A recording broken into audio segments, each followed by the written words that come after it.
Most people make the mistake of chasing passive income streams. And the reason that they do it is simple. It's because most people have jobs to work and they're trying to get rich as a side hustle. But what they don't realize is if they just put a little bit of extra effort into their side hustle or built their side hustle out in the right way, they could quit their job eventually and have an income that far surpasses whatever they'd be paid at most jobs. Most jobs, you guys are paying under six figures a year. So if you want to make over six figures a year, there's some things that you can do in order to do that in your own business. Today, I'm going to talk about some of those things. But I want to talk specifically about passive income first and why it's an illusion, why you should stop chasing it. And then I'm also going to give you some more passive income options. And then we're going to talk about what you can do in your business, your side hustle, in order to make it your main hustle. Now, if you're brand new here to this channel, my name's Scott Simpson. I run a company called Graffiti Media. We're a done-for-you YouTube agency. I've built the business to multiple seven figures over the course of the last 6 years, and we're on our way to eight figures. This channel is where I'm breaking down all the things that I'm learning, all the things that I'm interested in, all the things I'm interested in right now as a founder, as a CEO who's trying to scale a company, and I'm breaking it all down for free right here. So you hear my strengths, my weaknesses, my challenges, my successes. You get it all right here, raw, no edits, nothing. And if you're into AI, I talk a lot about AI because I do think it's the future of almost all industry. If you haven't tapped into it yet, highly recommend that you do ASAP because it's not going anywhere and it's the worst that it's ever going to be. All right, let's talk passive. Okay, so there's a few things. Oh, also got this cool fidget off of Amazon. If you're ADD like me, I play with this thing like all day. It's got this like little ball. I don't know if you can see that. It's got this little ball. You can click it. It's got a spinning wheel. It's got this like roller thing on the backside too. And anyway, ADD, ADHD, this thing has been amazing. I'm going to throw an affiliate link just because I'm an entrepreneur and a capitalist. I'm going to throw an affiliate link down in the description. Grab yourself one of these. It's like 11 bucks. Game changer. Okay, so let's talk about passive income. What is passive income? What does that actually mean? Well, if you want truly passive income, then you need to be making money, having money just come in from some source on autopilot where you never have to touch it. You just get an automatic payment into your mailbox, into your bank account, into your crypto wallet every single month. You don't have to do anything for it. Most people will promote their passive income streams as kind of like a set it and forget it, where it requires a lot of money up front, which is kind of problem number one, is that the capital to get into something that will pay you a significant return is extraordinarily high.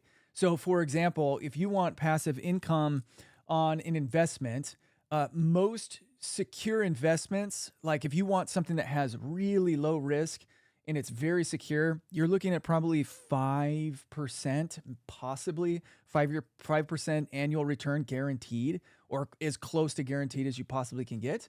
And that's like that. Those are, investing in, well, I'll talk about some of those investments here in just a minute. But if you think about it, right, it's like, okay, if you put $1 million into something and you get a 5% return a year, that's $50,000 a year. To a lot of people, that sounds like a lot of money. To people who have money, that's not a lot of money at all. To single people, might be a lot of money. To people who have families, not a lot of money. You can barely pay a mortgage for $50,000 a year. So you need more like 5 million. If you get 5 million with a 5% return, that's 250K a year.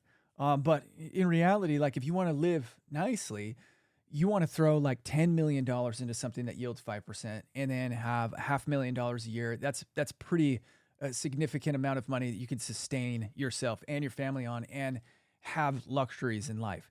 So there's a high upfront cost to a lot of passive income streams. And there's a lot of these gurus who are selling like faceless YouTube channels and they're like, it's completely passive. That is a complete fabrication. That is a 100% lie. There is not a passive stream of income on YouTube because YouTube requires management. If it didn't require management, everybody'd be doing it. We'd be saturated with AI slop. Oh, wait a second. We already are. and you're seeing what's happening to those channels. They're failing. So what these guys are doing is saying, hey, give me $50,000, $60,000. I will build you a YouTube channel that is profitable, and it'll be like on autopilot. It never is. Don't do it. It's not worth the risk. Okay. And this is where, let's see, my point number 2 is that there's always ongoing maintenance. Like I've had rental properties all throughout my marriage to my wife for the last 20 years. We've had rental properties, and you think rental properties are, hey, that's pretty passive. I own a house, I rent it out. Whatever the tenant pays over my mortgage is cash flow. It's positive cash flow. It's profit. But what you fail to realize, what most people fail to realize, is that most of that money goes to, some of it goes to management fees. A lot of that goes to repairs. A lot of that goes to property taxes, because your property taxes keep getting higher and higher. And if you want truly passive income from that, you're going to have to pay a significant amount of money to someone else to manage everything, and then ensure that rates keep climbing, do all of your maintenance. It's not truly passive. There's still some active ongoing maintenance that you're going to have to include into your efforts. All right. Market shifts. So this is another one that it happens a lot. There's a lot of, like, specifically with like YouTube, right? Again, set it and forget it YouTube channels. The algorithm can shift like that. So we saw a whole ton of people blow up on YouTube with crappy, sloppy AI content. And a lot of their channels got like 100,000 subscribers and monetized.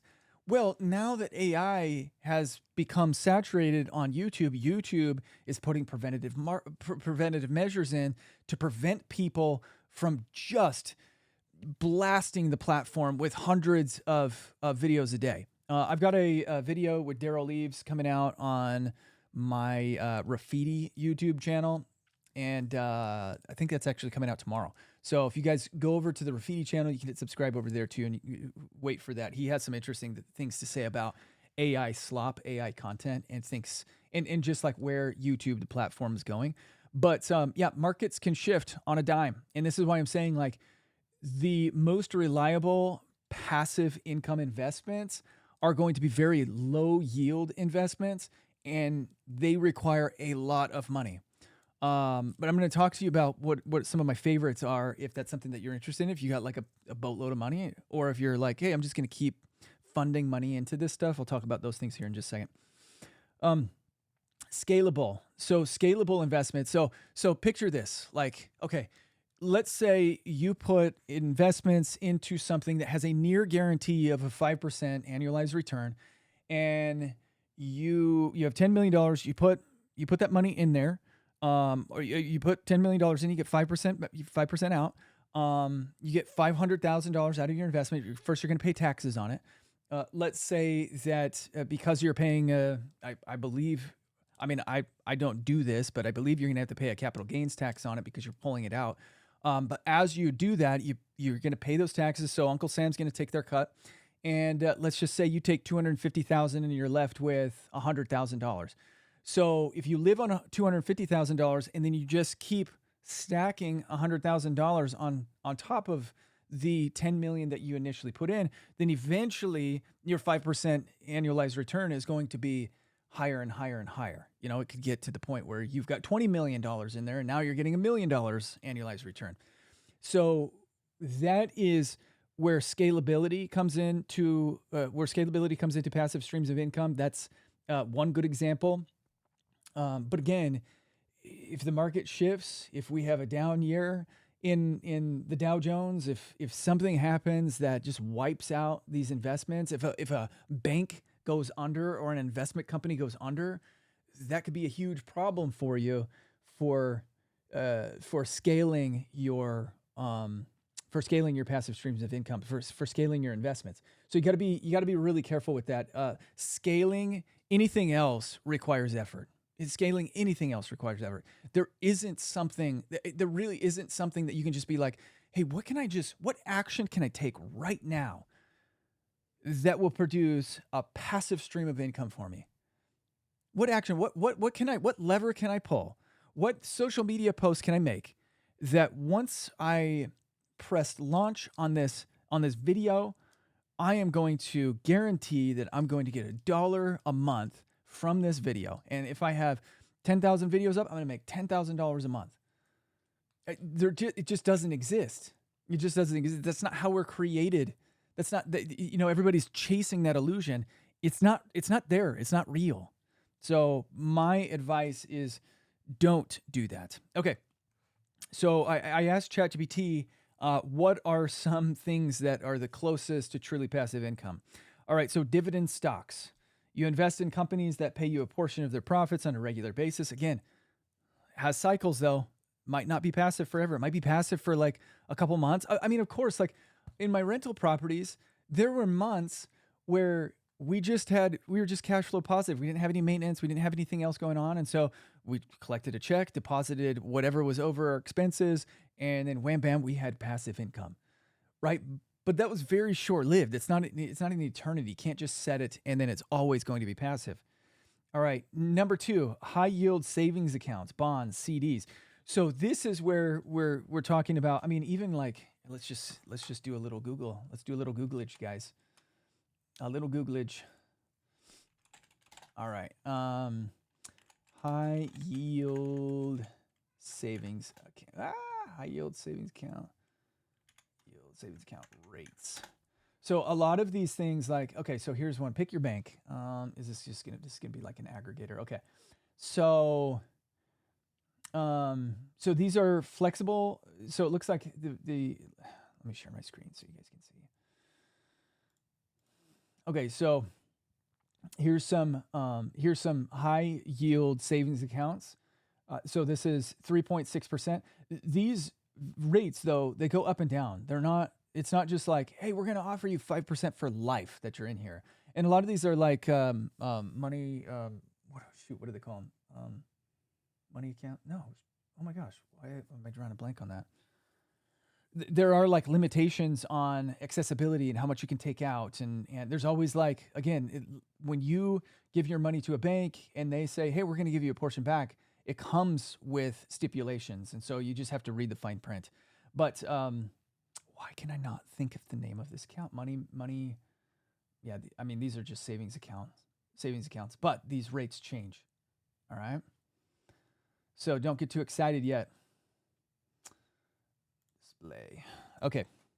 Bonds though. Let's go back to bonds here. Screen share. Googlage.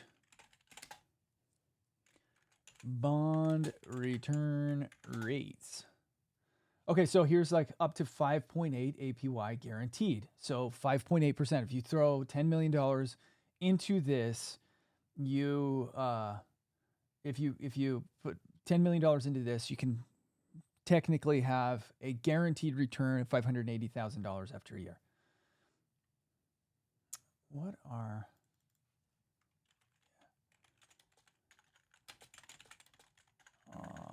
the downside investing in bonds? Okay. Downside of investing in bonds. Investing in bonds carries several downsides, including interest rate risks, reinvestment risk, inflation risk, credit risk, call risk, and liquidity risk. Bond prices typically fall when interest rates rise, potentially leading to losses for investors. So again, everything has its downsides. Everything has its downsides. And going back here, there we go. All right. Bada boom. Real estate investment trusts. Okay.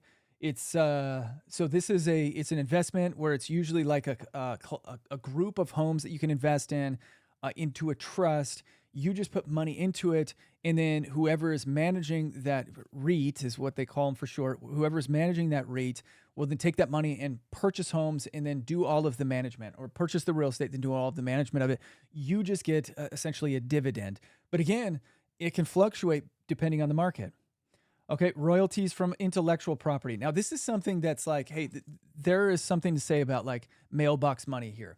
If you are in the entertainment industry and you sell your music, or you own parts of a television show that then just gets on distribution on TBS for like Friends for the next 40 years. Every time an episode of Friends airs, people who have ownership in that get a royalty cut. Anytime White Christmas, you know, the song Barry White? I'm dreaming of. No, it's not Barry White. Maybe it is Barry White. Shoot, I don't know.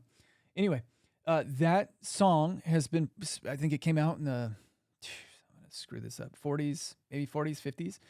And it has made $31 million. It's paid out $31 million or over $30 million in royalties since it came out. So that actually is very passive. There are some like, I mean, you obviously have to go out there and you have to write the music. You can't just like tap into that and be like, yes, that's what I'm going to do.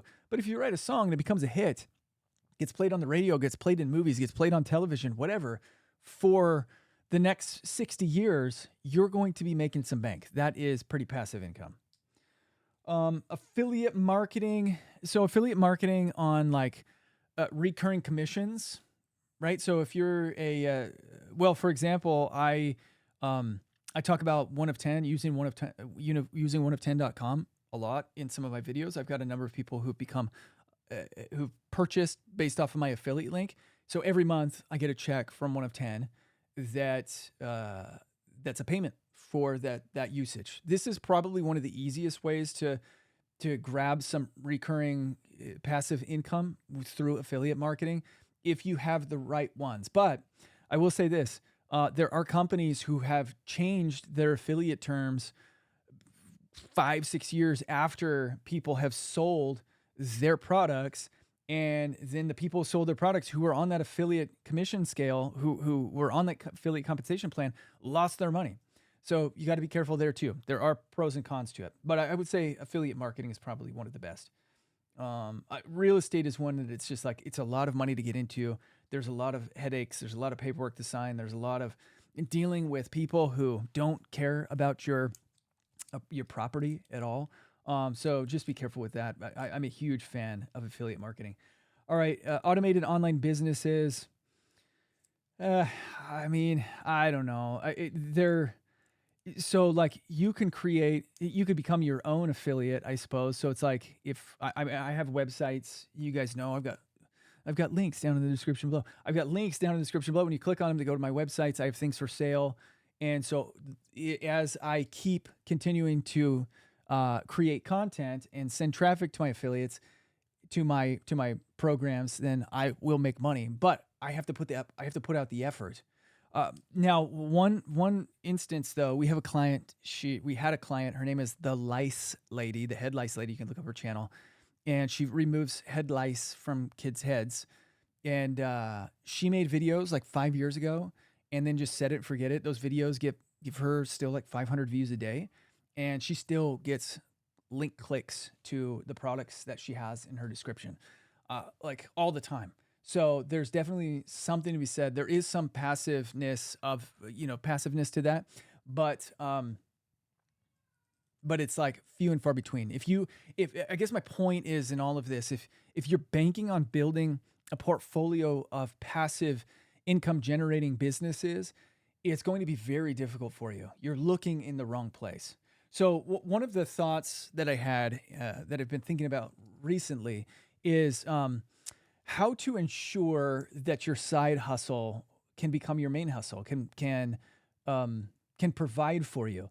And this is one of those things, I hear it all the time. I even get comments from some of you guys that are like, I've been grinding away, or I just don't have time, or this isn't working. What do I do?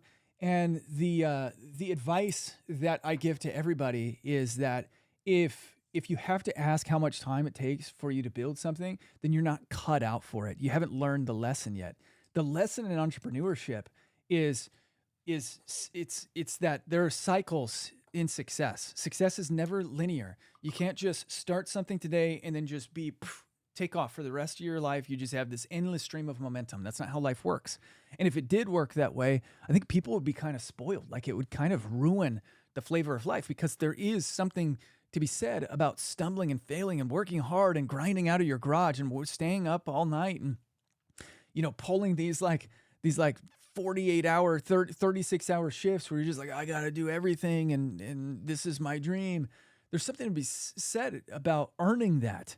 And so if you're going into a side hustle with the intention of, hey, this is going to be easy, it's going to be easy money, you're going to be disappointed every single time. Every single time, every day, you're going to wake up and just hate life because that is not what makes you successful. Having that idea or wishing for that outcome, that's not where success comes from. Success comes from consistently doing things over and over and over again until you start to see momentum, until you learn the lessons that you need to learn to take your business to that next level. One of the things that I've talked about here on this channel is that success comes from the law of reductive attempts, right? So when you are creating salt from ocean water, you boil the water and you reduce all of that water out. All of the water disappears. It all evaporates, and then you're left with the salt. So this is the same in entrepreneurship. When you try something and you fail, you've boiled a little bit of water. And if you keep trying and you keep failing or you keep struggling, you keep losing money, you're boiling more of that water. Well, eventually, if you keep trying enough, you're going to be left with success. That's the only possible outcome. The more you try, the more likely it is that you're going to find success. Most people never just stumble upon it. It comes from building an expertise that comes from stacking skills that come from your failures. So if you're struggling in your business, in your side hustle, whatever, keep going and don't wish away the grind. The grind is what makes it all so sweet. Because I'm telling you right now, when you have your first year where you make $1 million and you realize that on paper, you're going to be disappointed in how it feels. It doesn't feel any different than making $10,000. Obviously, like you can do different things when you have $1 million in your bank account or when you have $1 million in revenue coming in than you can with 10,000. But emotionally, it's kind of a disappointing feeling. You get to that point and you're just like, okay, what next? Right? Check the box. Cool. 10 million? Okay, cool. So when I get to 10 million, guarantee the same thing's going to happen. I'm going to get to 10 million. I'm going to be like, oh, that kind of sucks. What's next? 100 million? Okay. Same thing over and over again. This is why these like billionaires go crazy and they start doing weird stuff, is because money never buys you happiness. So you have to find happiness on the journey on the way. So anyway, you guys, hope this helps for some of you guys who are looking at passive income streams, who are looking at side hustles, who are looking at all sorts of stuff. I know, it's kind of hard to hear sometimes, get a dose of the truth, but hope that helps. And thanks for tagging along. Let me know if you have any questions. See you in the comments. Later, bye.